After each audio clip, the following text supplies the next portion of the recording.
Awesome. Thanks, everyone. Greetings. Welcome. My name is Todd Olson, CEO and co-founder of Pendo.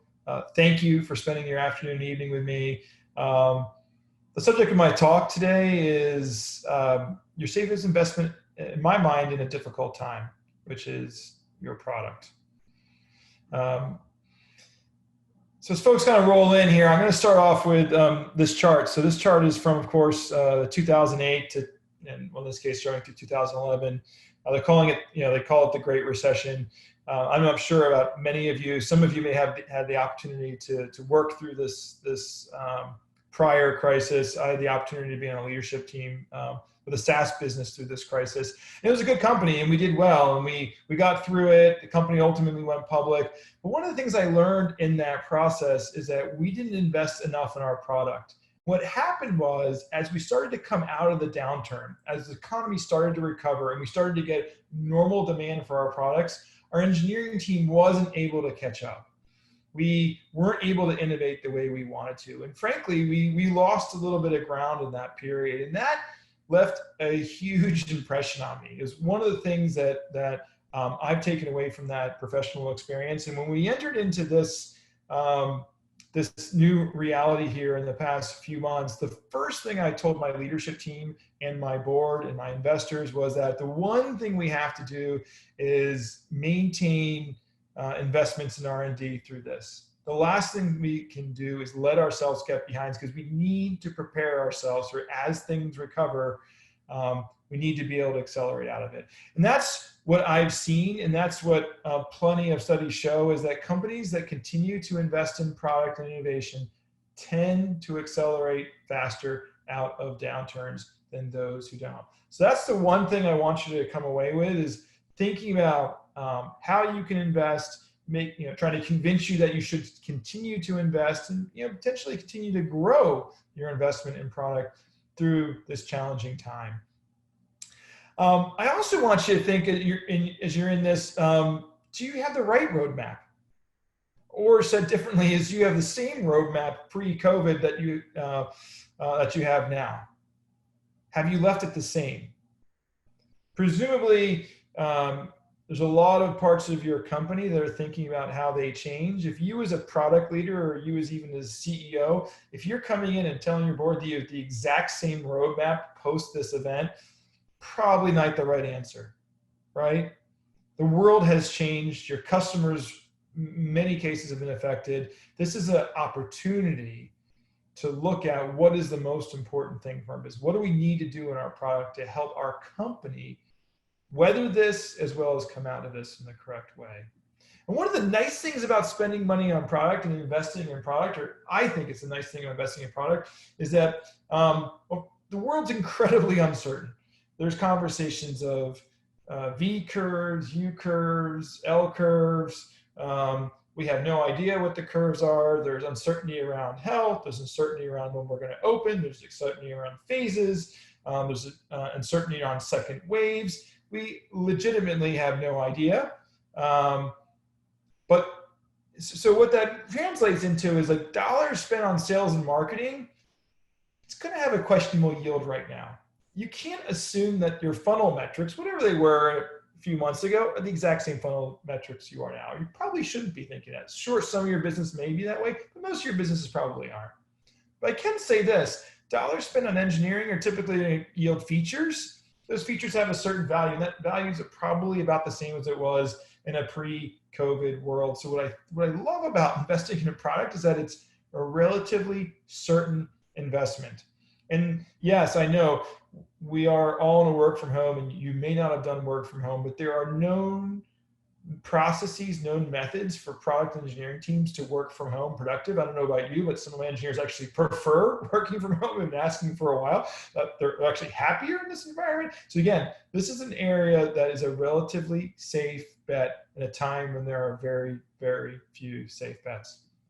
So now I want to talk about how I think about where to invest, how to adjust that roadmap, where to apply those dollars in this time. So the first order of business, and you hear all these kind of mantras and conversations around wartime versus peacetime. Like, look, first order of business is protecting the base. Protect your base. What is your base? It's your customers, it's your business, right? So first order of business is retaining customers. I know we went through our roadmap and just put it through a quick lenses. If we surveyed our top 10 customers of what they want to see in our product, does our roadmap reflect those top 10 things? Are we prioritizing things based on what our core customers, what our ideal customer wants? And if we didn't, or we felt like we didn't, we adjusted. This is more of a time of protecting that base than it is of going and trying to acquire a new base. There may be some circumstances where that's the case, but no, now is the time to help your customer success team, help your company retain those customers. It's hard to predict new business acquisition. It's hard to predict CFOs signing off on new deals, starting new projects, starting new things right now, but you can protect what you've got. If you're delivering value, if you're delivering an ROI back to that customer, it's a good opportunity to retain that. You should be thinking about what are we prioritizing? How do we put those things to the top of our list, especially your big customers? Those would hurt right now. Think of the how challenging those would be in your business. The second thing is help your sales team win closed deals. If you have closed deals and those deals require a little bit of engineering work, a little bit of change, maybe a commit, now's the time to start doing those things. You need wins. We all need wins right now. We don't feel really, really good in this world. This is a time that I would exercise some of that muscle and do that. We had a situation recently where a customer needed something. A customer needed something ASAP. Needed ASAP to close a deal this quarter. For us, that's the end of next week. So it was going to take, I don't know, a quarter-ish of time for our engineering team to deliver on our ideal solution. What would our product team, designers spec out as what the right solution looked like? I challenged team, what would it take to get something done in a short time? A month, which would be a third of the time. How do we deliver value? Maybe not the ideal way, but in an incremental way that unlocks our ability to win this deal. We need to be winning close deals. Do things a little bit more aggressive than you normally would do in order to capture that revenue. The other thing is, given the macroeconomic changes, what is now important on your roadmap? Some of you may be serving different industries, different markets. If it's not obvious, different markets are handling this better. If you were prioritizing features for, I don't know, hospitality and travel, but have the opportunity to invest in other areas like EdTech and telehealth, maybe you want to shift the way you're thinking. That doesn't say you abandon those things. It's prioritize those things based on what's important now. If it's not obvious, the world's gone more digital than it ever has before. If you have things to help customers go digital, do it now. The metaphor I like to say is, imagine we're driving down a road and there's completely clear skies. We can move really fast. We can take risks. We can turn faster. Imagine if a storm comes in. Are you going to drive the same way? Of course you aren't. A storm has come. What is important? What is important to your customers? Go ask them. Go look at the segments that are doing better. Go look at the segments that are strong. Go look at the segments that you need to take care of and ask them what's more important. And maybe your roadmap looks completely different than it did prior to this. That is what you fundamentally should be doing right now. So that's the first plank, protect the base. The second thing is about efficiencies, cash. A lot of you are looking for ways to drive cash out of your, or create cash. And of course, there's the classic playbooks. Folks are looking at layoffs, furloughs, reduction in salaries, et cetera, et cetera. Of course, and many of you may have to do that, and that's like a whole separate conversation. But what are the things you can do just by improving internal efficiencies? A lot of us, because money has been flowing, have been able to afford to throw humans at problems that typically we throw computers at. There's the old mantra, fail fast, break things. Of course, I'm paraphrasing. That's one of the Zuckerberg things from Facebook. But this is a time where we can actually step back and maybe look at ways we can be a little more efficient. If you're throwing humans at an onboarding problem, maybe automate it. Find things that absolutely a computer do and get your engineers to clean up those things. This could reduce support costs. For some of you, if support tickets are continuing to rise, you still need to hire support engineers. Find ways to reduce your need on support engineers so you don't have to keep up with that growth. You still deliver great service, you still retain customers, but you're creating a more efficient way to do it. This is an opportunity, folks, to get tighter, more efficient, do more with less. In this case, you may be able to preserve the headcount you have and generate cash in different ways. This is a great opportunity. For some folks, it's an opportunity to acquire customers in a more cash efficient way. Some of you have been using, again, salespeople, SDRs, humans to go out there and acquire all of your business, heavy marketing spends, digital spends, etc. What if you can acquire customers through trial and growth? One of the great stories of the last Great Recession was MailChimp, and all of you should be familiar with MailChimp. I think the article maybe about a year ago in Forbes valued them at over $4 billion. They launched freemium in the Great Recession, and their business fundamentally transformed. Is there ways that you can do things that are transformative to your business now that can help create a more efficient business in the long term? Freemium is a potential option here. Another thing is optimizing internal processes. And this is one where, a lot of us, when we're focused on growth, a lot of us aren't thinking about internal processes. We're hiring consultants. We're throwing humans at the problem. Even at Pendo here, we've been grow. The number of times I do a one-on-one with people and say, oh, our Salesforce instance is awful. It's hard to have good data here, or our systems are disconnected, or this is a super manual process to understand this. This is an opportunity to actually put some engineers on our problem and actually fix those problems. We actually launched a project in the last few weeks to connect our Salesforce instance to our product to help drive lots more automation, things that like more automated provisioning. These are all things we throw humans at in the past, and it'd be fine to do so if we're operating in a normal world, but in a not so normal world and not knowing when we're going to come out of this normal world, these are great things to invest in, because at the end of the day, we're going to need to do stuff anyway.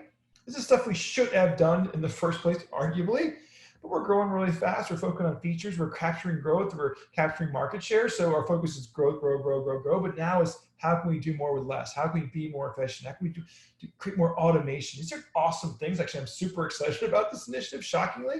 But it's fun stuff because it's going to be transformative business. It's going to help us accelerate out of the turn. So the last thing I want to talk about is investing in the future.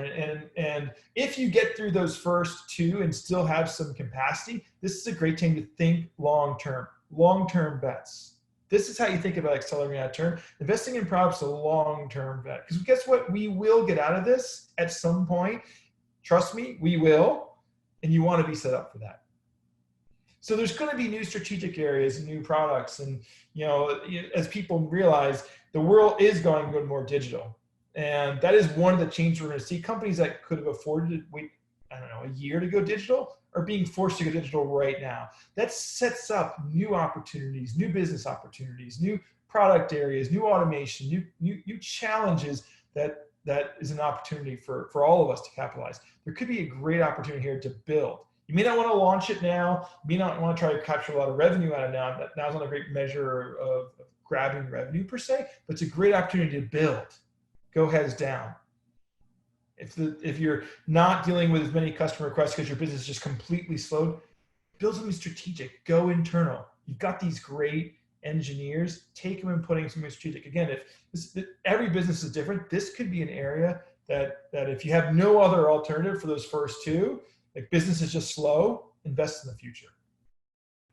Second thing is fixing tech and re-architecture. As I shared in my opening example, the last thing you want to do when business starts flying is have to then go back and fix tech debt in brittle architecture. You're going to be so upset at yourself if sales starts coming to you, business is taken up, doing all these customer calls, all this, your competitors are flying, and all of a sudden then you're like, oh, we got to rewrite the system from this technology to this technology because we just can't build it. It's end of life, or it's out of date, or we can't have our engine. Think of the reasons for it, folks. This is not the situation you want to be in. Now's the time to fix these things while things are a little bit slower in the markets. And the last thing is find disruptive talent. Right or wrong, there are now people coming available. There's plenty of layoff sites. Go look at them. Humans can be an amazing force multiplier for your product team. special AI talent, machine learning talent, talent that you wouldn't be able to hire in a normal economy, you can hire now that can then go build things that are, again, long-term focused items. Huge opportunity. Think long-term. This is a great way to think about it. And I would think about reserving some of these headcount spots you have if you are growing R&D talent. I know we're thinking this way for special talent. So as in summary, look, if I haven't made the case, I hope I have. Now is a time that investing in product will help set you up to accelerate faster out of the downturn, specifically versus those who don't. And I'm going to challenge you is, what have you changed? What have you adjusted? If I was your board and you're presenting to me and I asked you, what has changed in your roadmap, you should have a really quick answer. It should be like based on some sort of facts and things of what's going on. Don't just let your chief revenue officer or your chief financial officer go through all the changes they've made. I'm sure they've all forecast different things. They've been looking at your cash position. You should be looking at your product roadmap and making decisions based on what's changed. There's a great HBR study, which we'll share here in the chat. It's a longer article, but I love the way they frame this, which is this delicate balance between cutting costs, surviving today, or playing defense, as they put it, to investing in the future. And the companies that actually do the best are ones that don't lean on any one side. They're playing a little bit of defense and a little bit of offense. And you can tell from my talk that the first couple areas are more defensive moves and the later are more offensive moves. Strike the balance. This is an opportunity to help you break away from the pack when things recover. And the last thing is, I'll just reiterate this. I hope you guys saw this fantastic article published, I think it was last week or over the weekend, from Mark Andreessen, kind of his latest call to action. Actually the most recent one after the Software's Evening World. But he said it's a time to build. And what I loved about this is that, look, there's a lot of things we can talk about doing or point fingers or complain about, but at the end of the day, our roots are in building. It's a great time to get back to building. It's a great time to invest in the future, and I'd encourage you to think about how you can do this for your business. So with that, thank you. I have 2 minutes left. I suppose there could be a fast question. Amelia, is there any interesting questions I should answer? You do have one that you got asked a couple times, which is, what was the product that you used at the very beginning of your slides for the product roadmap app? People want to know. I'm assuming it's Pendo. It is a Pendo, Pendo Feedback, which is our road mapping product. Exactly. Okay. I'm like, I think it's Pendo. Last question. What industries do you anticipate, or are you seeing currently leaning into the Pendo product suite with everything going on? Yeah, so I already touched on it a little bit earlier, but we have this fortunate, position, and we collect data from all these different applications. And of course, the companies that are really exploding right now, telehealth, as you can imagine, is up, in the hundreds of % since the beginning of this due to some of the relaxed legislation. Ed tech, e-learning, education in general, all those segments are booming. Obviously, healthcare is still very, very strong. Collaboration tools are really, really, really strong. Banking is actually doing, if you think about it, none of us are walking into branches anymore, so they're all using digital banking. So there's a lot of really interesting segments that are exploding right now. Yeah. Last question, because it's from Jason at SaaStr. How do you see products most changing now with work from home, shelter in place? How do you see products changing right now? Yeah. Look, I think you're seeing a lot of products focus on a more enhanced, more human-like digital experience.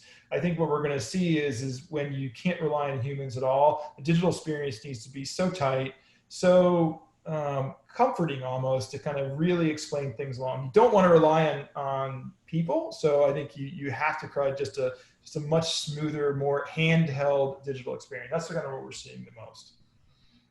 All right, well, we are sadly out of time, but thank you, Todd. This has been super amazing, especially at nearing the end of the day here at SaaStr Summit. So thanks for your energy and sharing the insights with the SaaStr fam. My pleasure. Thanks, guys. Have a great one.